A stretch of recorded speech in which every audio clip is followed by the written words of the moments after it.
Aerox B3 pag naka-power appliance. Yun. Okay, busina.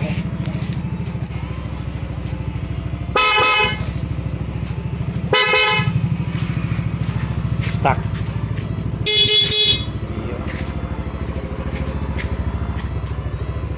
Yan. Kasi hindi na NDL naka-high. Walang naramdaman, no? ID status, hindi binomba. Busina.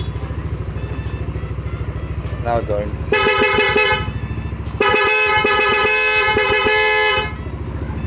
Hindi gumagalaw. Ganyan ang power appliance method. Tapos sir, update nyo ko, titipid pa sa gas yan. Ganda ng feedback, engine response yan.